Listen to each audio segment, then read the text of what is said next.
Golden State Media Concepts Baseball Podcast. We cover everything Major League, from spring training to the World Series. We've got your favorite club covered, from New York to Boston to LA. This is the Golden State Media Concepts Baseball Podcast.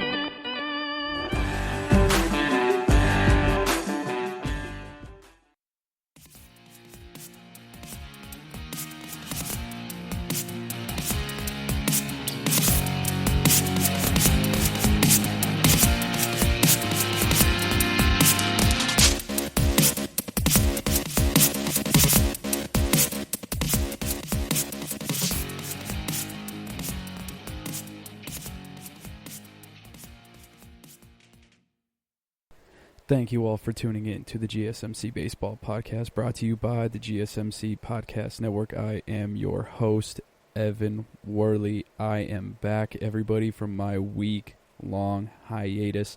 I've been, as you could probably tell, I've been gone for the past probably around 10 days. I missed a couple episodes along the way. A lot of stuff happened. So me and my personal life, my team that I've been coaching, we had a one-day tournament, and we ended up finishing in second place in that tournament, which has come a long way since our last tournament, as you guys may remember, because we got absolutely wrecked out of that tournament. I think we got mercy ruled in every single game that we played. 3 up, 3 down, we just played terrible baseball. And then this was our second tournament of the fall season, and we went from getting swept out, being the worst team in the bracket, to ending up in second place. So that was a pretty fun Halloween. I didn't really get to do anything else. I just drove up to Oklahoma to stay with my family for a little bit and pack up some stuff before I headed out to South Carolina. Spent a week in Summerville, South Carolina. Anybody over there may know a lot of stuff about that. But yeah, it was a fun weekend. South Carolina, I'm not going to blow up your guys' spot because it was so much cooler than I expected, but I'm not going to hype it up. I'm not going to bring a bunch of tourists over there. For anyone who's listening and wanted to go to South Carolina, stay out of South Carolina. Keep it a local spot. A little a hidden gem. There's not many. I was talking to a buddy of mine saying that there's not very many real hidden gems in American cities anymore. I feel like all the hidden gems are more overseas than anything like that, because all the big cities are kind of blowing over and kind of losing their luster, and everybody's trying to find the new cool spots to travel to. And I feel like South Carolina is definitely turning into one of those spots that is kind of going to get blown up by people moving away. But enough about me. So, like I said, there's a lot of things that happened in the past week. There was a lot of winners. They've announced the award winners for the Rookie of the Year, which surprisingly, I thought Luis Robert was going to be an absolute lock for AL Rookie of the Year, and Kyle Lewis came in and just had a phenomenal year. It just passed him up. He took away Rookie of the Year, which is great. I mean, he had a wonderful season. I feel like 2 sleepers kind of took over the Rookie of the Year vote, because the favorites going into it really didn't win, because Jake Cronenworth didn't come out with the NL Rookie of the Year either. But, Kyle Lewis just made the Mariners fun to watch. And the Mariners, for being a team that hasn't made it to the playoffs in 20 years, the Mariners are a cool team. I haven't heard anybody say that they hate the Mariners. The Mariners are such an indifferent franchise that no one really thinks about on a regular basis, but when they're playing, it's like, okay, I guess this is cool. They were always a team that you rooted for when they had King Felix on the mound. So that was a team. That was actually when you would tune in. And then when they made their run with they got a bunch of free agents and actually paid some money to see what could happen, and people kind of wrote them off like this team could be the sleeper. It didn't really pan out, but people were watching. And then the start of the 2019 season, they came out just guns a-blazing, and were leading the AL West for a few weeks until, the inevitable tail-off that happened. But for a little bit, they had people thinking that, maybe possibly they could be a team that just kind of catches fire and stays fire and, makes a little run, makes things a little bit interesting. But turns out their flames only lasted for about a month. If they would have, if this would have been the 60-game season, if they would have came out that hot this year, they probably would have been the more like the Toronto Blue Jays than anything. But congrats to Carl Willis. Hopefully they get some bodies around him. But I think the big news coming out of the past couple days is Shane Bieber and Trevor Bauer taking home the Cy Young Awards. So, as we all know, last year Trevor Bauer was on the Cleveland Indians. Shane Bieber now on the Cleveland Indians. Shane Bieber, funny, I actually met Shane Bieber when he was at UCSB. I had a friend who was on the UCSB softball team, and we would go up to her house all the time, and, Shane Bieber was just like some random walk-on pitcher, because at the time Dylan Tate was the man, and Dylan Tate should be familiar to baseball fans because he's currently in the Yankees organization, I think. He's either in the Yankees organization or the Baltimore Orioles. I don't really remember, but he's in one of the two teams. And he was kind of the stud, and no one really knew about Shane Bieber that much. And then next thing you know, he's just climbing up the ranks, and before you know it, he's winning All-Star Game MVP. And it was just me and my friends looking at it like, whoa, we know that guy. Because everybody gets that feeling when they know somebody who kind of popped off and kind of made it when, you're not really in that kind of situation. But one thing that is surprising me about this is just how great the Cleveland Indians are at developing pitchers. Because it seems like every pitcher to come out of the Cleveland Indians organization of the past probably 10 to 15 years has been, above average to really great. And I was doing some research to try and figure out, what is the common denominator? There has to be a common denominator that isn't just a Cleveland Indians hat. Somebody in here is developing these pitchers to get to a point where they're outstanding. And when I was looking it up, it turns out that they have this pitching coach named, with his last name Willis, Coach Willis. I need to find out what his first name is, actually. I didn't actually get that. Let's see. Indians coach. No. What are you doing, computer coach? Willis. Let's see what is. Carl Willis. So Coach Carl Willis of the Cleveland Indians, he is a pitching coach, and it turns out that he is second all time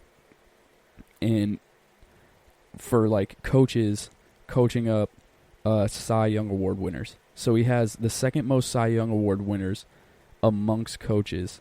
I think the first overall is Leo Mazzoni. So Leo Mazzoni has coached 6 Cy Young Award winners, but he got it from 3 different pitchers. So Mazzoni got it from Greg Maddux, Tom Glavine, and John Smoltz. So Smoltz had 1, Glavine had 2, Maddux had 3.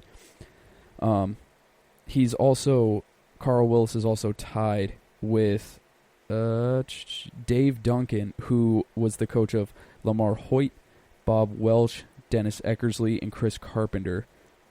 He had 5 seasons of Cy Young Award winners, but Carl Willis, he was the pitching coach for CC Sabathia in 2007, Cliff Lee in 2008, Felix Hernandez of the Mariners in 2010, Rick Porcello in 2016, Bieber in 2020, and he was also the coach that worked with Bauer in Cleveland from 18 to 19. So technically, 1, 2, 3, 4, yeah, he's got 5, and he actually has 6 Cy Young Award winners coached under his belt. Now that is insane. He should be the number 1 coach, I think, that should be, looked at as a manager. because everybody has given credit to, Tito Francona and, all these guys, like, for running the Cleveland Indians organization while they're trying to sell, because we'll get to what they're going to try and do with Frankie Lindor. I think it's absolutely criminal. You need to that guy should be an Indian for life, but it is what it is. They're trying to save money, and so they need a guy like him to be able to just bring up pitchers that are pretty much interchangeable at this point, because the more you look at it, Zach Plesac is very good. You had Mike Clevenger, who was looking like a Cy Young candidate. Tristan McKenzie's looks like, if he really can stay consistent and build on the type of year that he just had, he could be a Cy Young Award, contender. Because remember, 2 years ago, or not 2 years ago, last year, I think Shane Bieber was the number 5? He was fighting for the number 5 spot in the Cleveland Indians organization. And next thing you know, he's All-Star Game MVP and unanimous Cy Young Award winner. It's nuts. That's absolutely crazy. And I was reading about what he was doing with some of the pitchers, and it doesn't seem like, obviously, I'm not trying to take anything away from him, but he just tweaks little things about these pitchers, and it's just little transitions for Cliff Lee. He was saying he was trying to throw too much of he was really stubborn, and he was trying to rely on a slider, and Carl Willis sitting back talking to him, and he's like, listen, your slider is good, but it's not working. You need to use it better. What you need to do is work in that two-seamer and the changeup. And just that transition of using his changeup more and his two-seam fastball, that resulted in him throwing 223 in a third innings the next year with a 2.54 ERA. The year after, he was so bad he got sent down to the minor leagues. Cliff Lee, if you thought about Cliff Lee in 2010, 2011, maybe his years with the Philadelphia Phillies, when you thought about him, you thought, no way this guy would ever even think about, no one would ever think about sending him down. But 2 years prior, he was in AAA because he could not throw his slider past anybody, and he was too stubborn to give up his slider. With CC Sabathia, Sabathia was struggling doing his thing, and he said, hey, dude, throw your changeup a little bit more, throw your curveball earlier in the counts, because they know it's just going to be fastball. Once you get 2 strikes, you're going to hit him with the changeup. You got to mix up, give him a curveball on a 1-0 count, on a 0-1 count, give him the curveball, and then make him guess, is he coming curveball, is he going to try and throw his 98-mile-per-hour fastball by me? Because, we've had 10 years of, CC's, or I wouldn't say 10 years, but, we've had 7 years of CC, being more of just a, he was a pitcher. He wasn't a hurler. He wasn't like a flamethrower. But, back in the day, everybody who remembers, the mid-2000s CC, from that left side, man, he was giving you 98 every 3 days. That Brewers run with CC Sabathia was one of the most incredible runs I've seen by a pitcher in my life, throwing every 3 days, never even having one bad start. He was just ripping homers too. He could do anything. CC Sabathia was the absolute man. And this guy has been able to coach pitchers in a way that no one else has, besides Leo Mazzoni and Dave Duncan. But this guy, he's the guy. And apparently, when he arrived in 1984, they called him, when he was going through his big league career, they called him another Raleigh Fingers. So looks like he had, he had some stuff. He had a 4.25 career ERA across 390 innings. He played for the Tigers, the Reds, the White Sox, and the Twins. He had the nickname Big Train because he was 6'4", 210 pounds. And, he was a part of the Minnesota Twins 1991 World Series title team. Sad because, they took down my Atlanta Braves. But luckily for me, I wasn't even alive yet. So shout out to Carl Willis for just making the Cleveland Indians. Because if you think about it, without this guy, the Cleveland Indians would not have been anything. Like, they really wouldn't have been what they've been. And he was able to turn around Rick Porcello. I think that's another thing, because we're looking at CC Sabathia, who was great. Cliff Lee, who was great. It's just like a little tweak. Felix Hernandez, who's been great since the start. Since the very start of his career, he's been incredible. Shane Bieber coming through. He was, from his rookie season, he was great. Trevor Bauer, he had his little mix-ups with when he was with the Arizona Diamondbacks. I think he was with the Diamondbacks when he came up. I think so. I'm almost positive he was with the Diamondbacks. Anyway, if I'm wrong, just tweet at me or something. But, he had his little incidents or whatever, but when he came to Cleveland Indians, you could tell that it was there. He was more like a Cliff Lee and CC than he was, a Rick Porcello. And then, before Willis got to the Boston Red Sox, Rick Porcello was not very good. He had his moments, but he wasn't a consistent pitcher who was good. Then, with him, he beats Justin Verlander for the Cy Young Award in 2016, and then after he leaves, nobody hears anything about Rick Porcello because he's not that great. Carl Willis is the guy for pitching, and I really don't understand at this point, after reading all this, I don't know why he's not in contention for a head coaching job.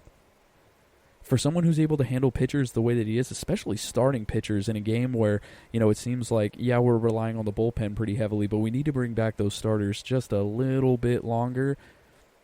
Because obviously it was a war of attrition.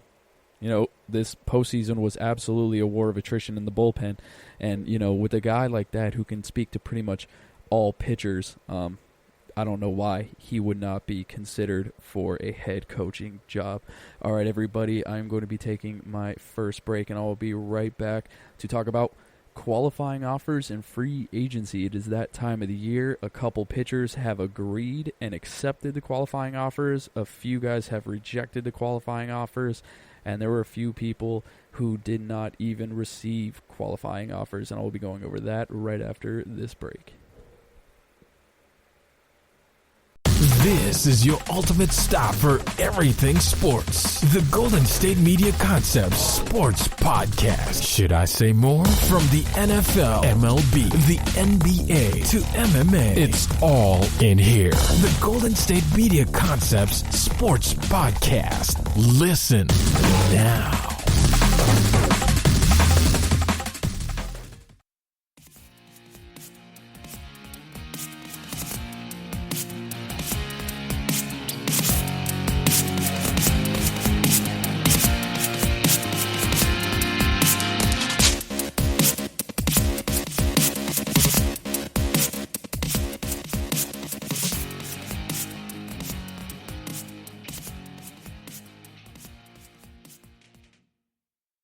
Alrighty, everybody, we are back. So, let's talk about these qualifying offers, because there were a couple of qualifying offers that were accepted that, one made sense, but the other I didn't think made sense at all.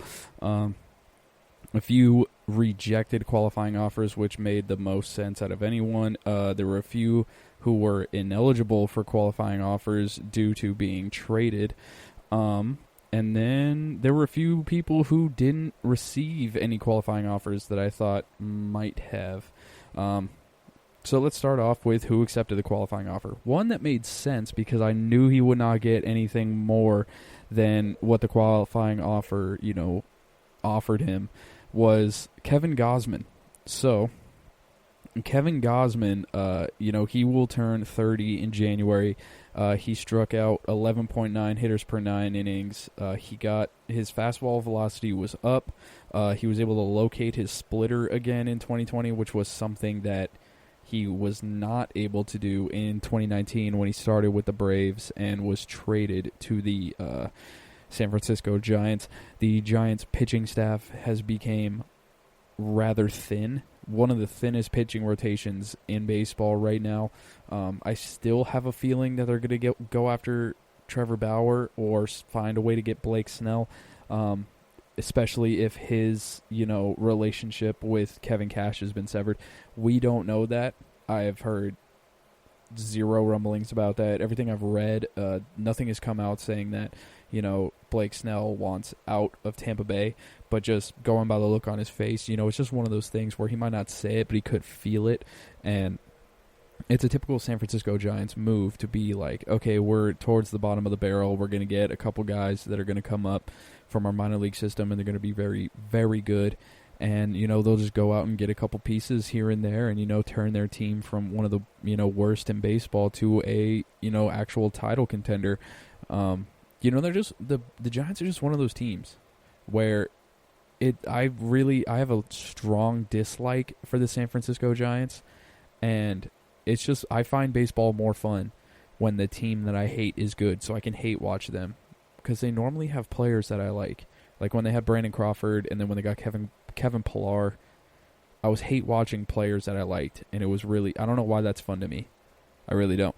But one person who accepted the qualifying offer that confused me to no end was Marcus Stroman. So Marcus Stroman, he elected not to play in 2020, as we all are well aware of, after his injury. He's 29 years old. He said he wasn't going to come back to the New York Mets. And, the Steve Cohen deal goes through. They extend the qualifying offer, and here he comes. He finished with a 3.22 ERA, less than one homer allowed per 9 innings. He threw 184 and a third innings in 2019. The Mets, as we know, the Mets got him at the trade deadline. I still don't know why he accepted the qualifying offer. I mean, maybe because he doesn't think he's going to get him that much on the open market this year, but I mean, he just got hurt last year and then opted out. So I mean, the rehab should be going fine, but he pretty much missed a whole year of his career.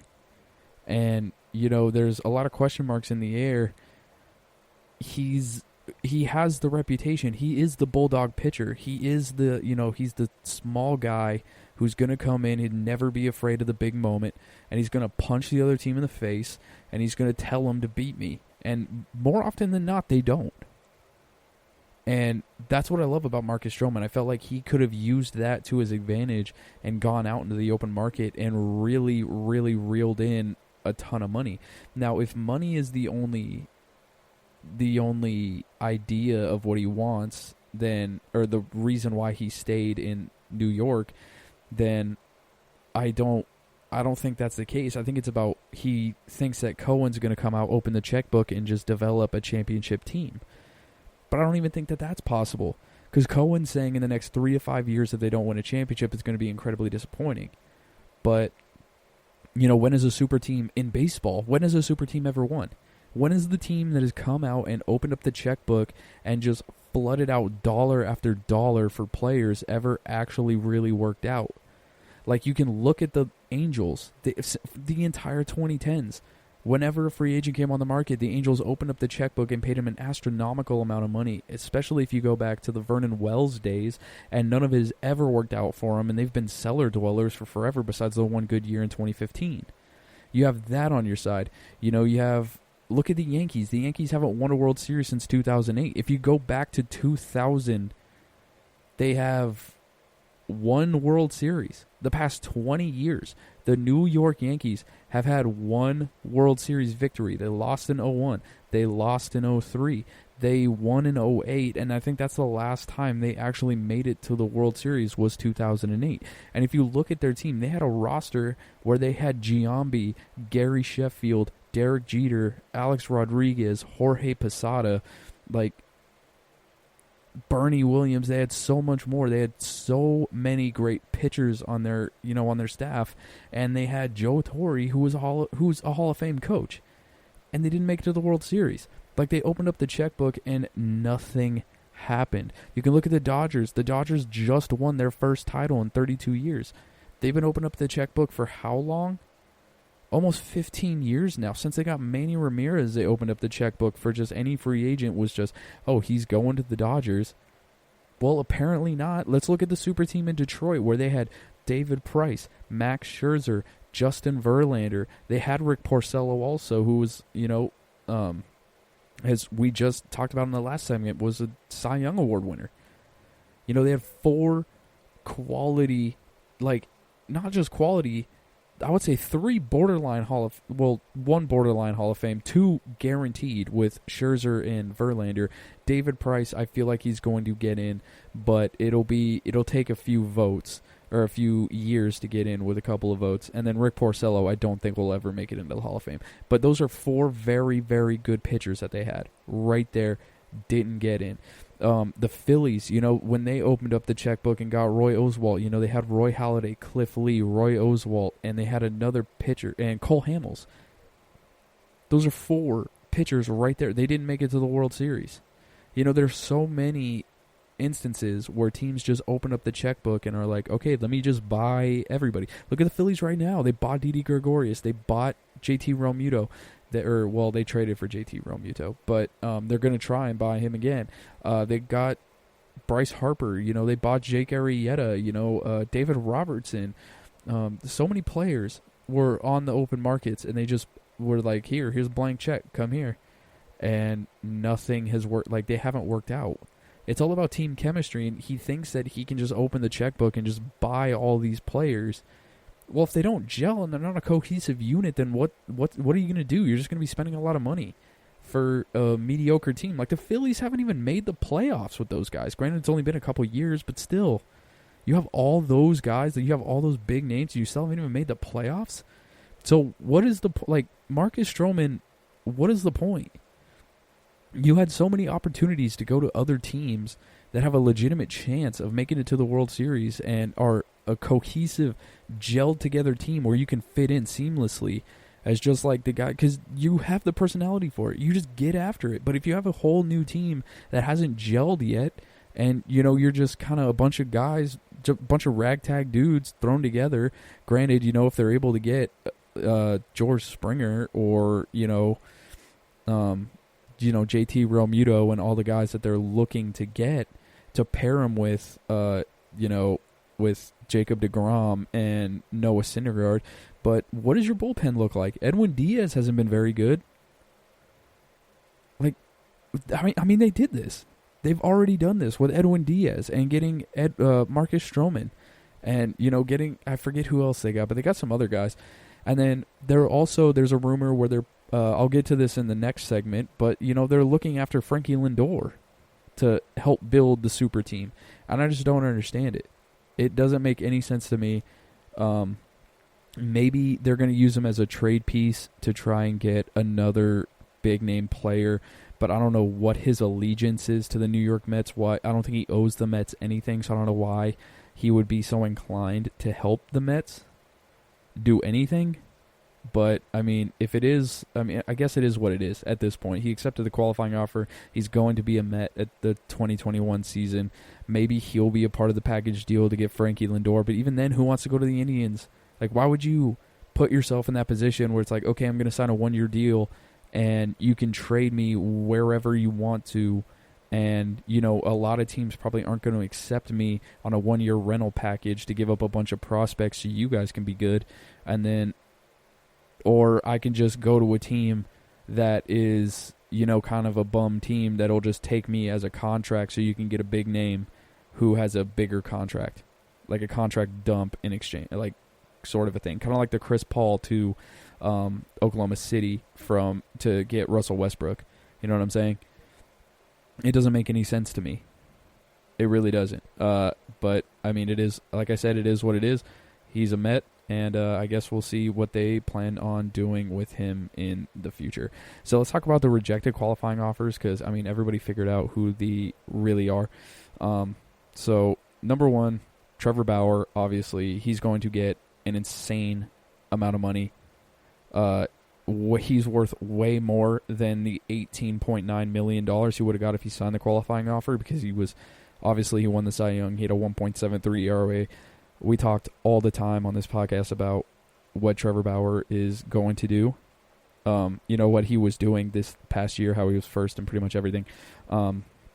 Let's see. So whoever signs him, the draft pick compensation for Cincinnati is between so the team that signs Trevor Bauer has to give up a first-round pick, a competitive balance round A, if Bauer agrees to a guaranteed contract worth more than $50 million, which is guaranteed about to happen, or a competitive balance round B if his contract is less than $50 million. 50. I have no idea what that means. If anybody does, tweet at me. I don't know what a competitive balance round is. But, or wait, no. That makes more sense. Because if it's a competitive balance, then that's like when it shows first round. Okay, I figured it out. Never mind. All right, I'm good on that. I figured it out. I'm a genius. No, I'm not. Next up, DJ LeMahieu. Obviously, DJ LeMahieu took a pay cut to go with the New York Yankees, and he has had 2 incredible years with the Yankees, and now he's worth a lot more. He's like, listen, I took the pay cut. Again, I'm 32, but I'm getting paid. The draft pick compensation for New York, for anybody signing DJ LeMahieu, has to be after round 4, so they can't get anything before the 4th round. JT Realmuto, he rejected the qualifying offer. The draft pick compensation for him is after competitive balance round B. We all know he is the marquee free agent so far. And then the Astros, George Springer. So it looks like George Springer is out. There's been rumors that he is out. He does not want to come back to the Houston Astros, which is awesome. I'm very happy about that. The draft pick compensation for Houston, they cannot get anything above round 4. So those are the guys that have officially become free agents. We'll see how they let's see how they go.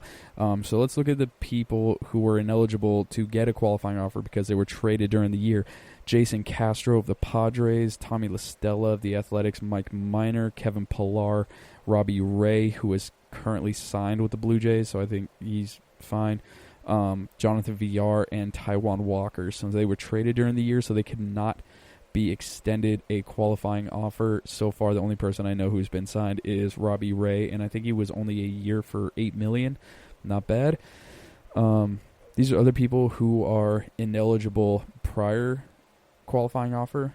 I don't know what that means. I don't know what the prior means, but Brett Anderson, Jake Arrieta, Yoenis Cespedes, and Soo Chu, Nelson Cruz, who's about to come back with the Minnesota Twins. That's everything that I have heard. Edwin Encarnacion, Howie Kendrick, Ian Kennedy, Daniel Murphy, Jake Odorizzi, Marcelo Zuna, David Robertson, Jeff Samardzija, Pablo Sandoval, Carlos Santana, Justin Turner, and Jordan Zimmerman.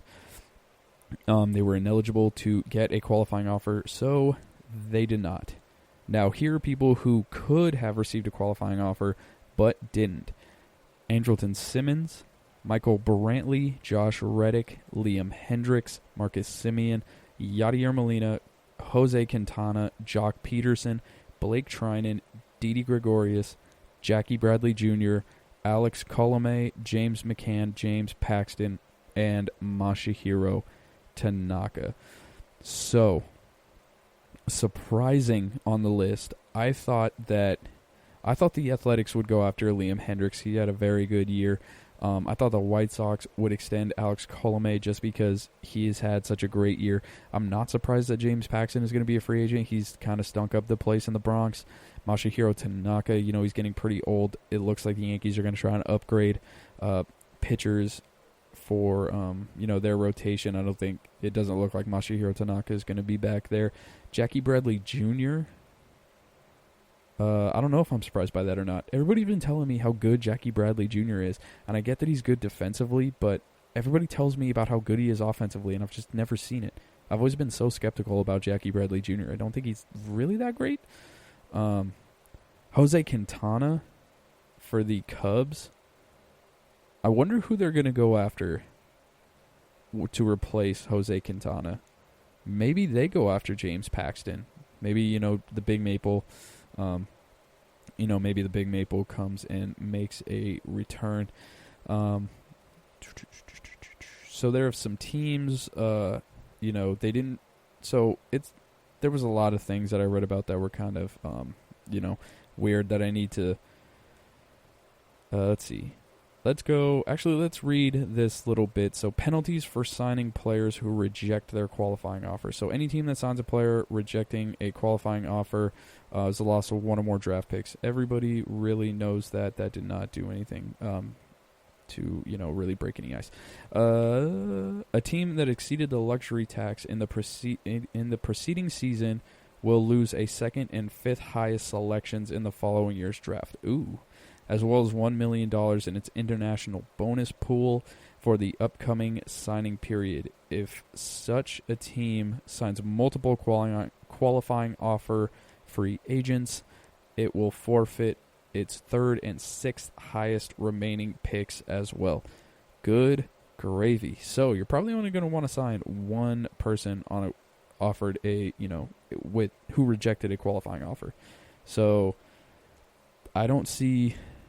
So really, it would not be smart for the Mets to go after Bauer and Real Muto and George Springer, because all three of them have been rumored to go to the New York Mets, and that would just completely ruin their minor league system. But, I mean, for the teams, some teams just don't even really care. Okay, I've been going on with this for too long. I am going to go to take another quick break, and I'll be right back to talk about Francisco Lindor, the key trade piece of this upcoming season. I will be right back after this break. Tired of searching the vast jungle of podcasts? Now listen close and hear this out. There's a podcast network that covers just about everything that you've been searching. Hey! The Golden State Media Concepts Podcast Network is here. Nothing less than a podcast bliss with endless hours of podcast coverage. From news, sports, music, fashion, cooking, entertainment, fantasy, football, and so much more. So stop lurking around and go straight out to the Golden State Media Concepts Podcast Network. Guaranteed to fill that podcast itch. Whatever it may be. Visit us at www.gsmcpodcast.com. Follow us on Facebook and Twitter, and download us on iTunes, SoundCloud, and Google Play.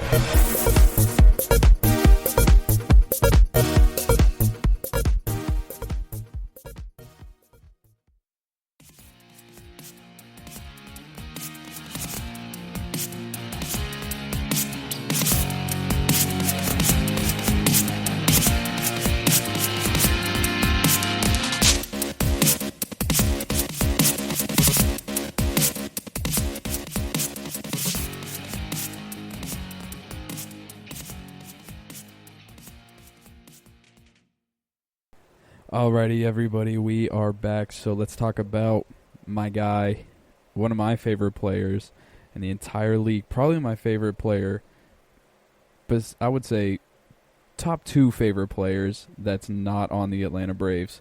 He's up there with Kike Hernandez. It is Francisco Lindor. He is the most intriguing name on the trade market. So not only do we have a bunch of free agents, but Frankie Lindor has 1 year of arbitration left. He's going to be a free agent at the end of the 2021 season, as we're all well aware of at this point. And the Cleveland Indians have said that before opening day 2021, Francisco Lindor will be on another team. Do I think this is a good idea? No.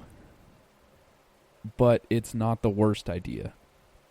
So the best idea, I believe, is locking him up and finding someone who could preach to hitters the way that, Carl Willis is preaching to pitchers. Because if they're able to get some guys up that can, surround them with some offense, they have a World Series caliber team. They really do. But, if they're just trading away all their guys, it's not really looking like they're going to have a World Series caliber team anymore. Not for a few years at least, and that's only if this trade works out. But, Frankie Lindor is a 2-time Gold Glove shortstop. He batted like .285 this year. He's had 32 homers in each of the last 3 full seasons. He is probably... He's one of the best offensive shortstops. I would say he's the best offensive shortstop. Just thinking off the top of my head, I don't really have numbers to fact check that at all. But he is definitely one of them. I remember last year I was working on the trade simulator to figure out how the Atlanta Braves could get Frankie Lindor. But since Dansby Swanson showed up and showed out this year, I'm not really looking at that anymore. We're keeping my boy Dansby Swanson. But obviously, number one team that is a suitor for Francisco Lindor is the New York Mets. Steve Cohen has been approved. He's making splashes. He wants Romuto. He wants Bauer. He wants George Springer. The team just needs some more offense.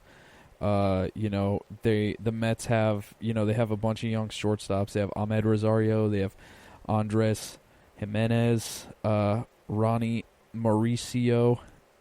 He's their number 1 overall prospect per MLB Pipeline. They could pair a couple of those guys with Dominic Smith, Brandon Nimmo, J.D. Davis. They're controlled for the next couple years. They have a bunch of pieces that have, that could be dished out. But the Mets aren't going to do this for a rental. The Mets are going to want to do a sign and trade. So a sign and trade is more contingent on Francisco Lindor. So basically, instead of, I like the sign and trade better because it has more more leeway for the player, because the team's like, hey, we want him, but we're not going to get him for a 6-month rental. Not even 6 months. It's like a 3-month rental. We're going to want him to sign here. And it's like, well, I don't really feel like signing there. And the teams are going to back out. So it doesn't just give the player a bunch of free, or it doesn't give the organization just a bunch of free reign to ship you wherever you want. Or wherever they want. You kind of get a little bit of leeway there. So it looks like the Mets have the pieces for a trade for Lindor. I don't know if I see him as a Met, though. I don't really see him in a Mets uniform. I don't know what uniform I do see him in, but I don't see him as a Met. I just really don't. I don't think it would be really that great, and especially if they go out and they just say, just dump their whole minor league system, especially if they go out and get a bunch of qualifying offer, like the guys who rejected the qualifying offer where, they have to, give up a few picks in the draft and all that kind of stuff. Granted, the draft isn't really that much of a hit or miss type thing. Not every number 1 overall pick is the man. There are guys in the 60th round who've popped up. But, it just kind of thins out your minor league system. And as we've seen from, the guys in the same city as them with the Yanks, the Yankees, Brian Cashman came in and, heck, they wrote a book about how, they had to start, really paying attention to, how they filled their minor league system up. They went from signing, Gary Sheffield, Jason Giambi, like I said earlier, to picking up guys through their system like Gleyber Torres and a bunch of other guys that, they ended up getting from the Chicago Cubs. But, we're still in their minor league system for a bit. So I don't know if the Mets are going to actually do that, but it doesn't seem like it's that great of an idea. Another one. This team makes 0 sense, but it is also something that they would totally do, and it is the Los Angeles Angels of Anaheim. So the Angels need pitching, 100%. Their offense was very good last year, one of the best. They were, I think, top 5 in runs scored, top 10 in runs scored, but they could not pitch to save their lives. And this is totally something that's on brand. They needed pitching last year. They said, okay, pitching, awesome. We need to get that. But Anthony Rendon, you're first. All right, wait, we don't have any money for pitching. All the pitchers are gone. Julio Teheran, Dylan Bundy, Trevor Cahill, we gotcha. And only one of them did well. To nobody's surprise. Well, actually, to everybody's surprise, because nobody thought that any of the three would be good. So Dylan Bundy actually kind of saved him a little bit, but also didn't really save him at all. The Angels do have Joe Adell. I really hope they don't trade Joe Adell. They have a rookie, Brandon Marsh, who is pretty highly regarded. I don't know what they would do for this, but there are rumors going around that the Angels are interested in Frankie Lindor. Personally, everybody should be interested in Frankie Lindor, best shortstop in the game. And they're losing Andrelton Simmons, who is one of the best defensive shortstops of all time. So I don't know what they're going to do to get him at all. They don't really have great prospects, but it looks like they are really going to push to go after him. They would probably have to unload the house, too. They would probably have to give up, like, Justin Upton on an expiring and, a couple prospects, just hoping to get some sort of pitching back. They need pitching so bad. So let's go with next up is St. Louis. So St. Louis can contend pitching. Their pitching is great. They were out here. They're doing everything they can. Their pitching is amazing. Jack Flaherty looks like he's going to win a Cy Young. It's more when than if at this point. So what they need is they need more offense. The Cardinals, they declined Colton Wong. They didn't give him a qualifying offer. Paul DeJong, he signed through 2023. They can move him to second base. They can package any of the number 2 to 5 prospects. They have Nolan Garman, they have Matthew Liberatore, Ivan Herrera, Zach Thompson. They could package up a deal, send them. I could see Francisco Lindor in a Cardinals uniform. As much as I don't like the St. Louis Cardinals, I could see Lindor playing short for the Cardinals. It makes more sense because I get it's I don't know if they consider it a pitcher's ballpark or not. I kind of ignore the Cardinals because I don't really like watching them play. But it just seems like someone who could seamlessly fit in with the Cardinals, blast about 30 to 40 homers a year, really just revitalize the Cardinal offense and give them something to, really watch and really play for. When they lost Marcel Ozuna, you can tell their offense took a hit. Paul Goldschmidt, he's doing his best. He had a great year, but they need a bit more than just those couple of guys. So the Cardinals, the more that I think about it, the Cardinals make a lot of sense. I feel like the Cardinals are going to swoop in and get Frankie Lindor. I don't like it, but I feel like that's the way it's going to go. Another team on the list, obviously, they have lost. Currently, they are not reached out to Didi Gregorius, but it is the Philadelphia Phillies. So they have Didi. He's going in to be a free agent. JT Realmuto, he declined the qualifying offer. He's going to be a free agent. They could work out a deal to get him back. The Phillies are out here, looking to really keep contending. They're not a team that's looking to stay struggling, especially when they've flexed so much money this past 4 to 5 years in the free agent market. They have a lot to throw around, and they're trying to continue to flex their bank account. One thing they would have to do in the sign-and trade is probably Cleveland is going to ask. They will definitely ask about Alec Baum. I don't think they should give up Alec Baum. He looks like Chris Bryant, but I hope he's more consistent because Chris Bryant is someone that is probably going to be a free agent because he had an absolutely abysmal year at third base this year for the Chicago Cubs. I don't know what happened to him, but hopefully Alec Baum is more consistent. That would be way too steep for the Philadelphia Phillies. So, if they do ask for Alec Baum, there's rumors going around that they would have to include like Tristan McKenzie in another arm, and then, they would have to send Baum and like another prospect. But we'll see what's going on with that. A Lindor deal could also be centered around Bryson Scott. Philadelphia has their number 2 prospect is a shortstop. They have 3, but also in that case, the Cleveland Indians, 3 of their top 10 prospects are shortstops, so they might not ask for a shortstop. I don't know who they're going to ask for. They're probably going to look for outfielder help. They did decline Carlos Santana's deal at first base, so they're probably going to be looking for a real power hitter at the first base. They did get Roberto Perez back, so the catcher position looks like it seems to be filled. They really needed help in the outfield, and they need more power at the corner infield slots, especially if Jose Ramirez never bounces back from his 2018 MVP season, borderline MVP season, I should say. Up next is the Cincinnati Reds.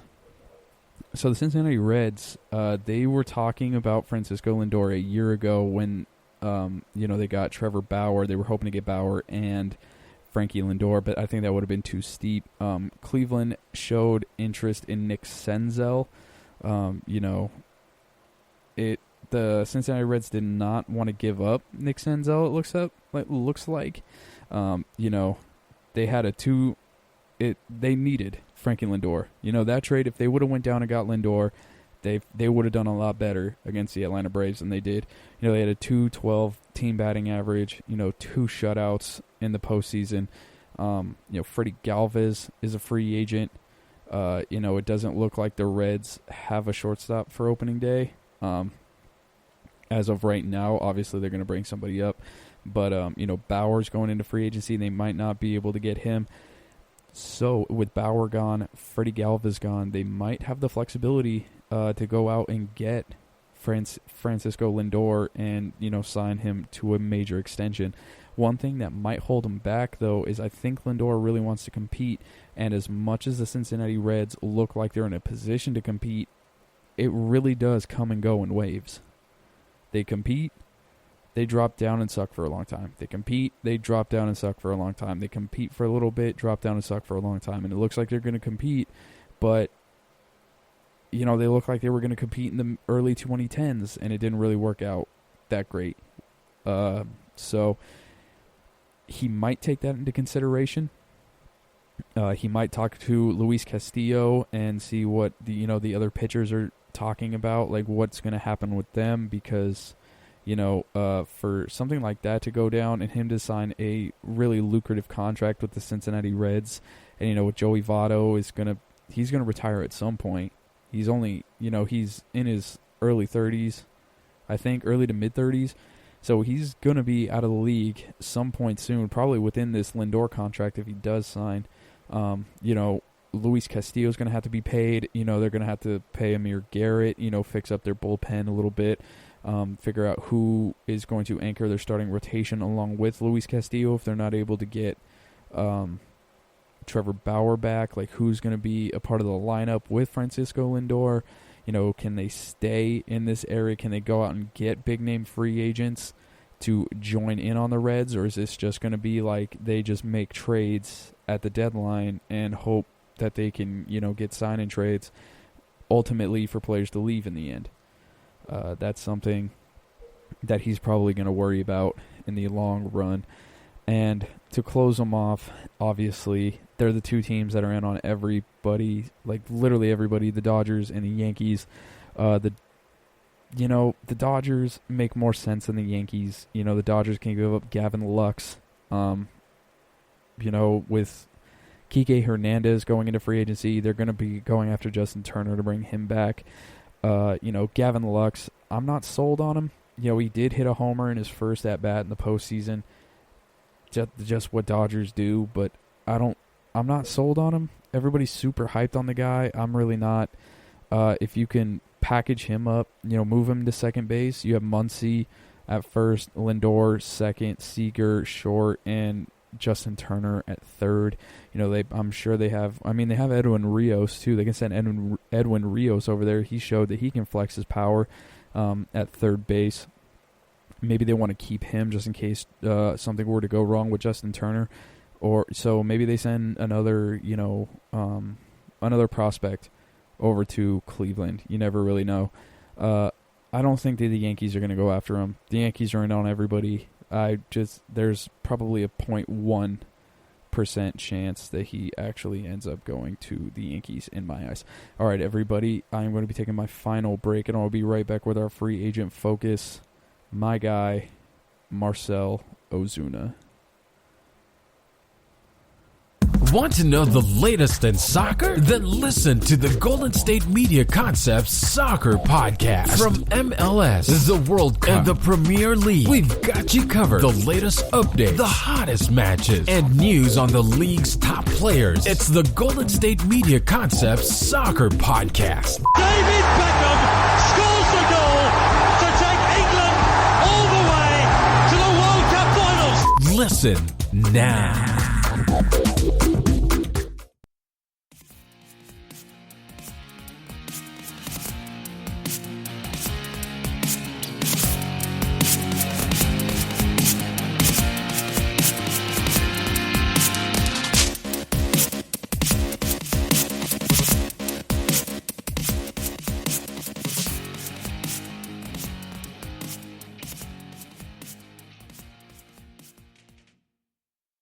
Alrighty, it is free agent focus time. So we are focusing today on Marcel Ozuna. I'm going to come out and say it.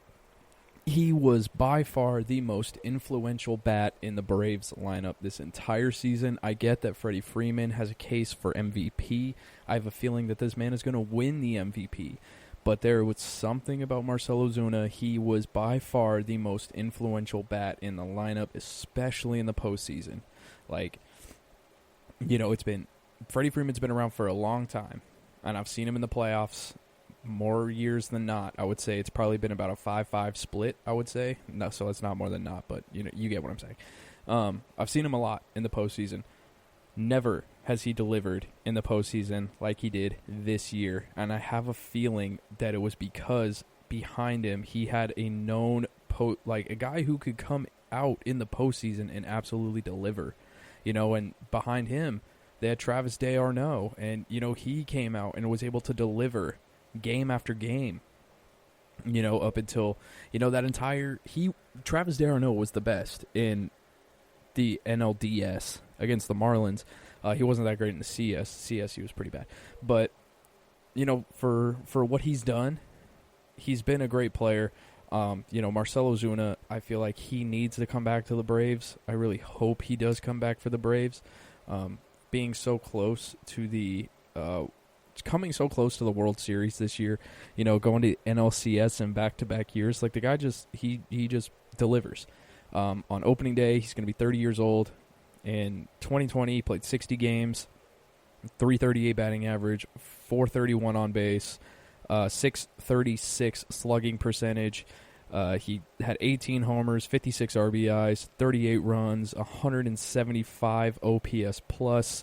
He had a couple all-star seasons with the Marlins in 2016, 2017. He went to the St. Louis Cardinals in 2018, 2019. In 2019 postseason, he absolutely destroyed the Atlanta Braves. He was one of the main reasons why the Cardinals beat the Braves in the NLDS. Comes into the Braves. The Braves sign him, give up Josh Donaldson. They said, Donaldson, you're okay, but we're going to go after Ozuna. Paid off so much. So yeah, he's going into this offseason. He's going to get paid a lot. So one of the contracts that we can compare him to, his resume looks a lot like Nick Castellanos. Career-wise, Ozuna has 166 home runs. He has 594 RBIs, an 801 OPS in 991 games. Castellanos has 120 homers, 460 RBIs, and 798 OPS in 888 games. So in just over 100 more games, he has 46 more homers. He's got about 134 more RBIs and an OPS of around, he has 3 points higher on his OPS. So they're comparatively, they're pretty similar. They play the same position, all that kind of stuff.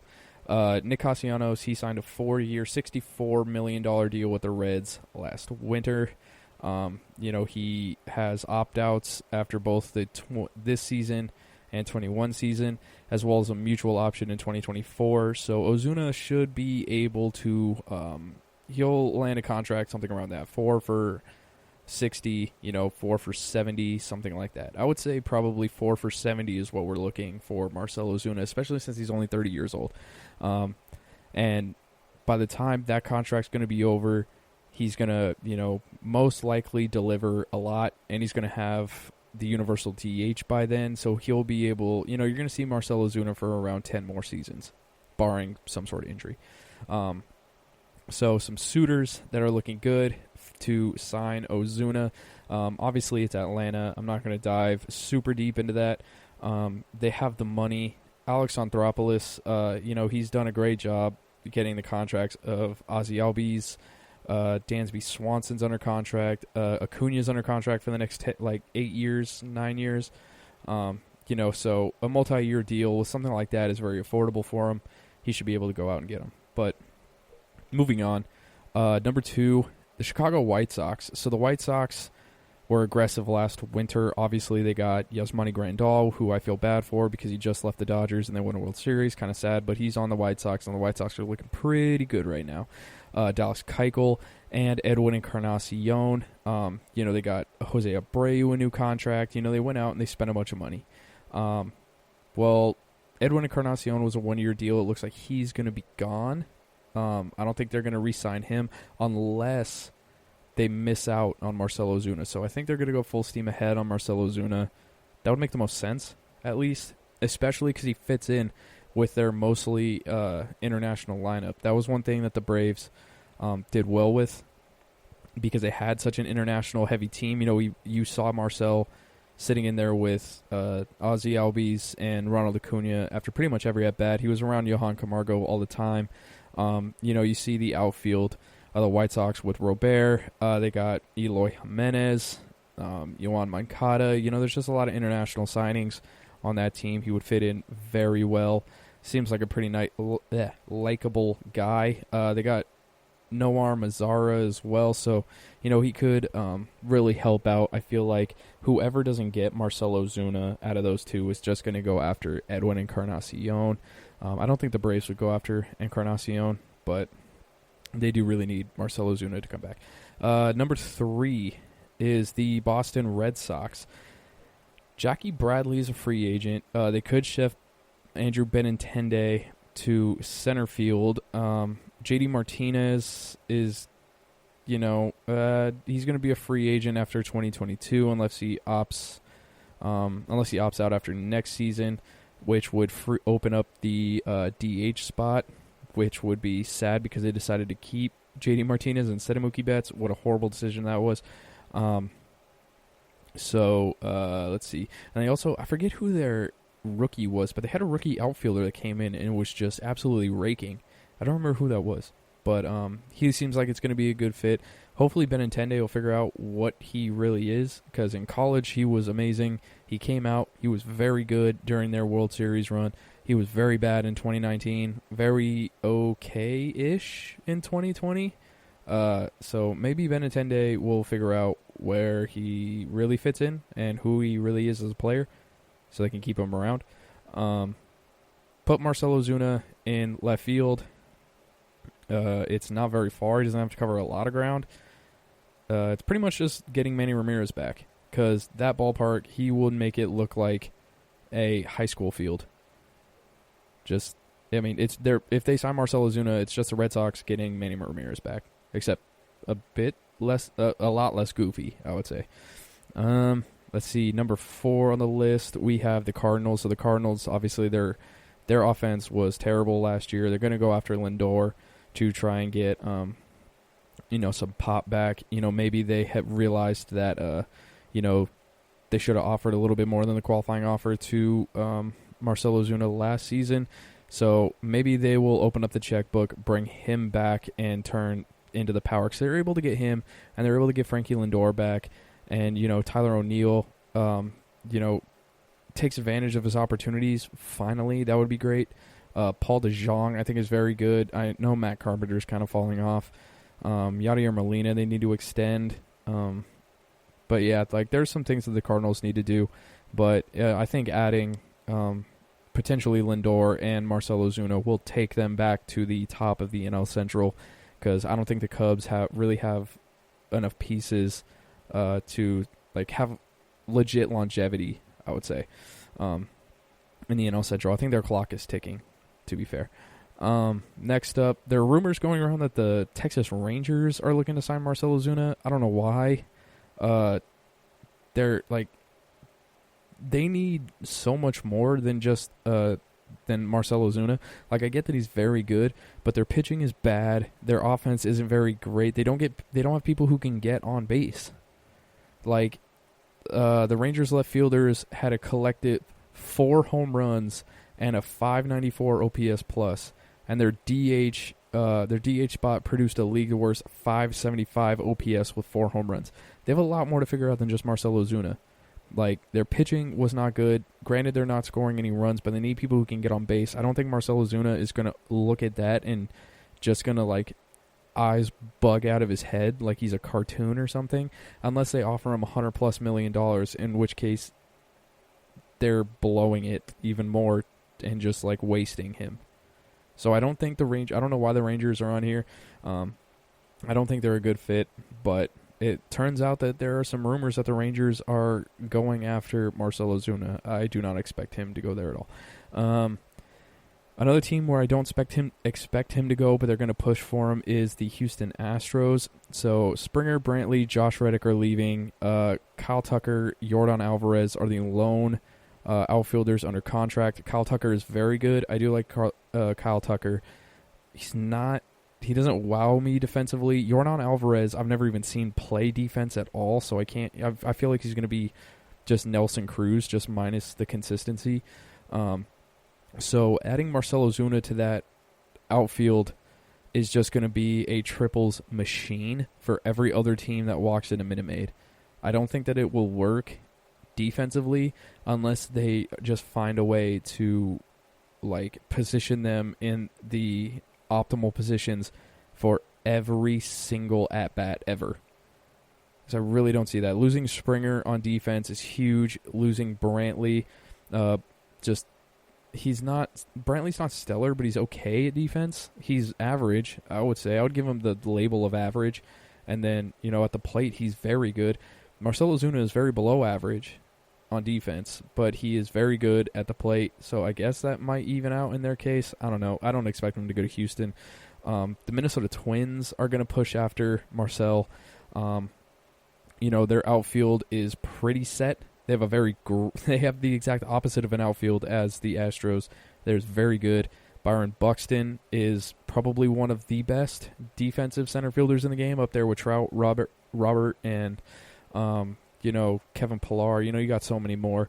But Byron Buxton is up there if he stays healthy. Max Kepler is very, very good. I loved Max Kepler. He is just not. I have a soft spot for him. Eddie Rosario is very good as well. He's not great defensively, but he's a great slugger. He's under the club control for another year. Since Nelson Cruz is coming back, it's looking more and more like he's going to sign with the Twins. I don't think that they're going to sign Marcel Ozuna. There really isn't anywhere to put him unless they decide to trade Eddie Rosario, because I think that Ozuna is a bit more consistent than Rosario. But the thing that I could question the most out of that is if they do get Marcel Ozuna, is he just an NL player? Because there are some players who just fit better in the NL than they do in the AL. Matt Holliday was one of them. there are more. I just can't think of them right now. I know that's like the worst excuse ever, but Matt Holliday is the first one that comes into mind.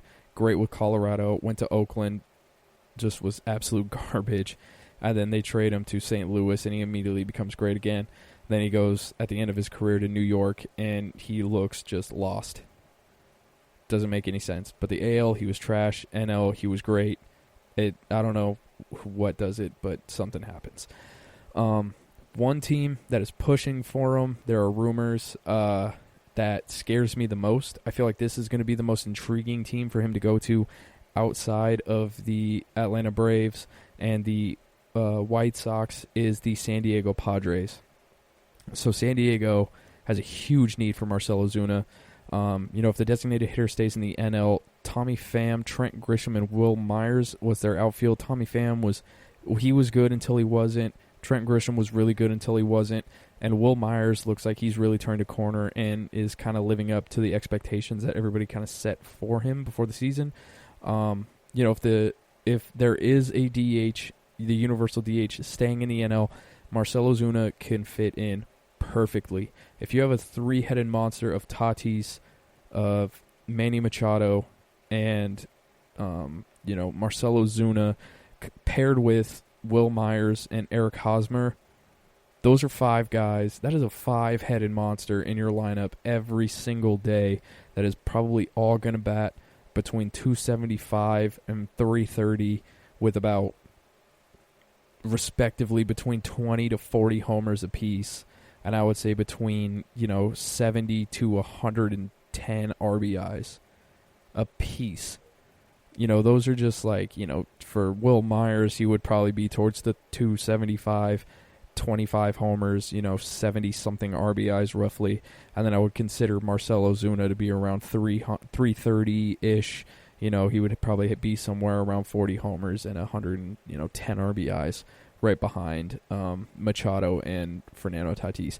That seems like something that is incredibly doable for them money-wise, and it's something that, just seeing the way that Freddie Freeman was able to react and the Braves offense was just able to react once they added Ozuna to the lineup, I would be horrified if I had to play the Padres when they added Marcel Ozuna. All right, everybody, that is going to be our show. I will be back on Tuesday with a brand new episode. Enjoy your weekend. Enjoy your families. And enjoy the holidays. We can't really enjoy baseball because it's not really on. But, enjoy the holidays. Watch football. I don't know what you guys do, but whatever you do, I hope you're enjoying it. You can follow me on Instagram at EvanWorley23. You can play me in Tap Baseball if you're bored. The nickname is EvanWorley23. And I would like to thank you all for listening to the GSMC Baseball Podcast, brought to you by the GSMC Podcast Network. I would like to ask you to please remember to subscribe to the show and write a nice review. It really helps us out. And also, if you can please follow us on Facebook, Twitter, and Instagram. Thank you, and have a great weekend. You've been listening to the Golden State Media Concepts Baseball Podcast, part of the Golden State Media Concepts Podcast Network. You can find this show and others like it at www.gsmcpodcast.com. Download our podcast on iTunes, Stitcher, SoundCloud, and Google Play. Just type in GSMC to find all the shows from the Golden State Media Concepts Podcast Network, from movies to music, from sports to entertainment, and even weird news. You can also follow us on Twitter and on Facebook. Thank you, and we hope you have enjoyed today's program.